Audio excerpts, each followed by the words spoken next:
Anine, welcome. I just want to touch briefly on some of the things that I'd like to have you um, keep in your home. It has been said that you don't understand a person unless you walk a mile in their moccasins.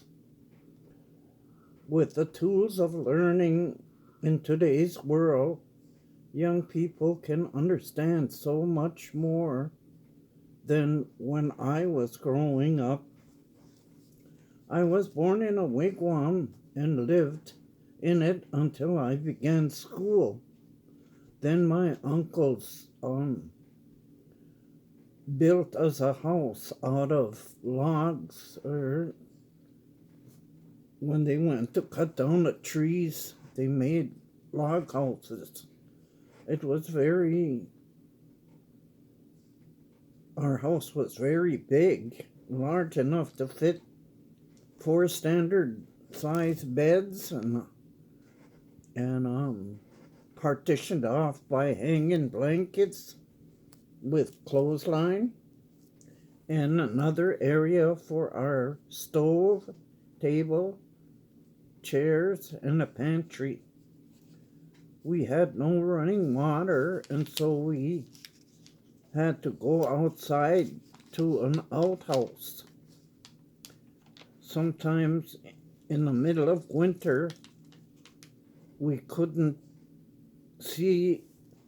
We had snow up to the rooftops, and you couldn't see our wigwam, which was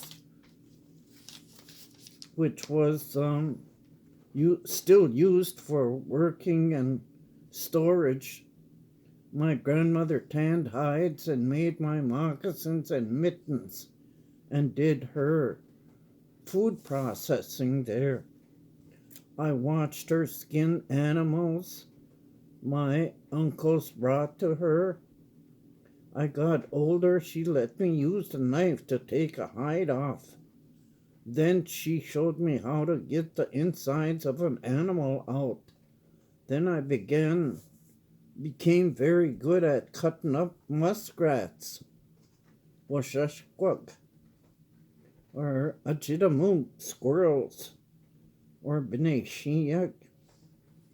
And when I got to be about 10, I helped with the deer. When I think back now, I could have been successful as a vet, animal doctor, or even a surgeon because I learned all that biology before I was 8. Anyway, I heard at school about the Great Depression of the 1930s. That people were out of work and they had food lines to distribute commodities. I went with my grandmother to one such place. I observed a man standing behind us with tears streaming down his face. And I looked at his feet. They were wrapped in burlap sacks. I pulled on my grandmother's skirt and told her what I saw, and she said, "Don't look at him. Show some respect," she said in Indian. And then that stayed on my mind for a long time, realizing these people were facing what my people had been dealt with since they put us on the reservations. It was hard finding food at times because then we had boundaries. I don't think I didn't think I was poor as a child. I'd fast a lot.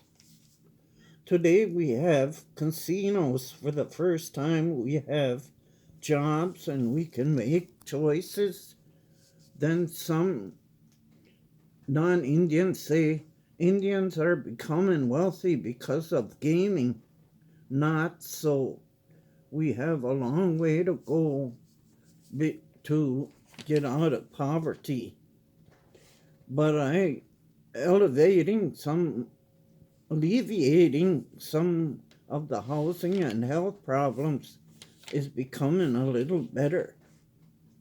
My daughter Cindy and I traveled to Washington, D.C. back in 2005 to the new Smithsonian to deliver my book to be on display there.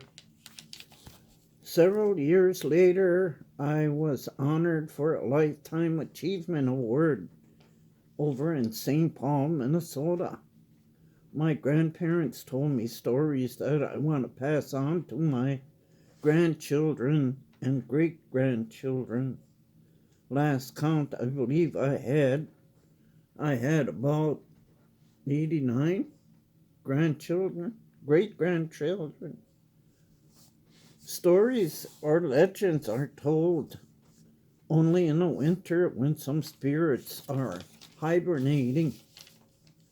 Language camps have been summertime fun for kids.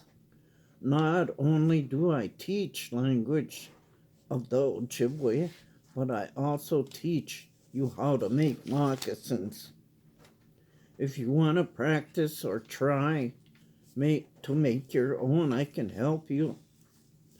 I have a table set up for you to observe or work at camp and in my home. Lastly, I want to tell my Ojibwe students that I encourage you to find out more about our history. Someday you'll be teachers and or leaders with knowledge of different cultures and different nationalities. Will come more understanding and hopefully global peace. And here we've got some signs that the kids have made us to follow.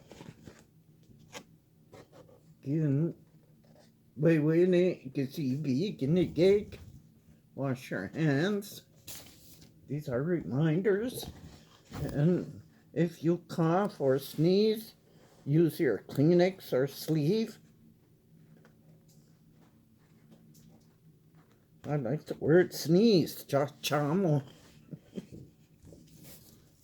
And then I want to show you, I just got some more of my new book that we just had reprinted. This is at the Smithsonian. And we've got some more now that we can mail out if somebody wants to buy them.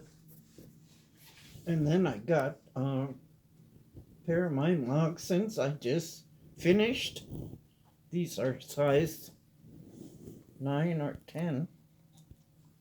No, they're 5 and 6.